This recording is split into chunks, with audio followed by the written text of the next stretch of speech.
তবে কি তৃতীয় বিশ্বযুদ্ধ শুরুই হয়ে গেল? হ্যাঁ বন্ধুরা, আজ একটি উদ্বেগজনক ঘটনাবলী নিয়ে আমরা হাজির হয়েছি। ইরান ও ইসরায়েলের মাঝে একটি যুদ্ধ শুরু হয়ে গিয়েছে। তার মধ্যে অনেক মানুষই হতাহত হয়েছে।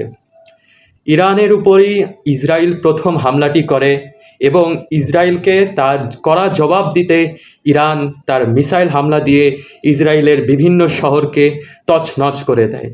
তার মধ্যে সবচেয়ে বড় শহরগুলোর মধ্যে ছিল হচ্ছে ইরানের তেহরান এবং ইসরায়েলে ছিল হচ্ছে তেল আবিব এবং হাইফা।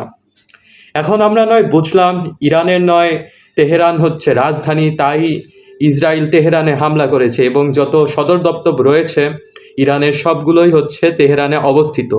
তাই হয়তো ইসরায়েলের মোসাদ বাহিনী ইরানের তেহরানে হামলা করেছে। কিন্তু কেন ইরান হাইফাতে হামলা করলো সেটা একটি ভাবনার বিষয়।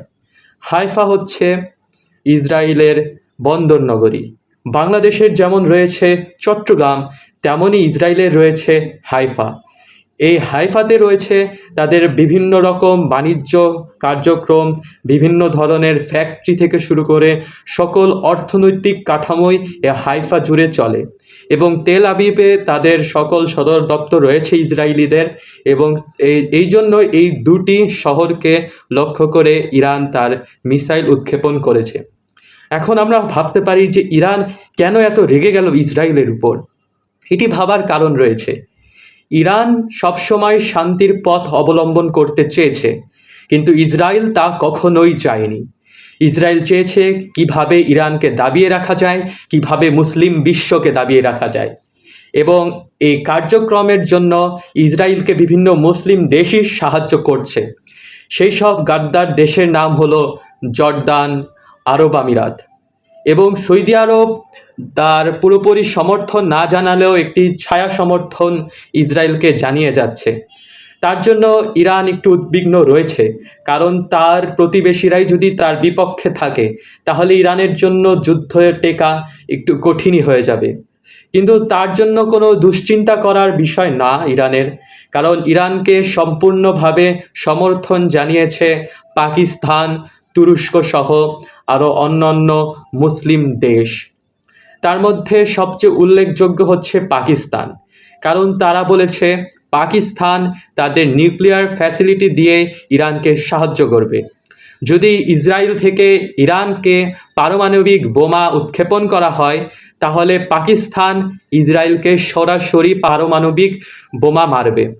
তার জন্য কিন্তু ইরান একটি ভালো সমর্থন পাচ্ছে তার মুসলিম ভাই দেশদের থেকে। তার জন্য ইরানের জন্য এই জায়গাটিতে একটি স্বস্তির বিষয় রয়েছে। কিন্তু ইরানের জন্য সবচেয়ে চিন্তাকর যে বিষয়টি রয়েছে সেটা হলো মোসাদ। মোসাদ হচ্ছে ইসরায়েলের একটি ইন্টেলিজেন্স বাহিনী, যা বিশ্বের সবচেয়ে ভয়ানক ইন্টেলিজেন্স বাহিনী। এখন ইরানের মধ্যে রয়েছে বিভিন্ন ইরানি বিশ্বাসঘাতক, যারা নিজের দেশের বিরুদ্ধে ষড়যন্ত্র করেছে, যারা মোসাদ দ্বারা পরিচালিত, এবং এই বিশ্বাসঘাতকদের দ্বারাই ইরান সবচেয়ে বেশি ক্ষতিগ্রস্ত হয়েছে।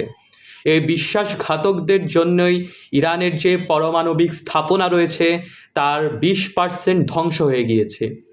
কিন্তু তা খুব চিন্তাকর বিষয় এখন হবে না, কারণ ইরান চিরুনি তল্লাশি চালাচ্ছে পুরো তেহরান সহ বিভিন্ন নগরী জুড়ে, এবং আমরা আশা করতে পারি এই বিশ্বাসঘাতকগুলো শনাক্ত হবে এবং তাদের যথাযথ শাস্তি হবে।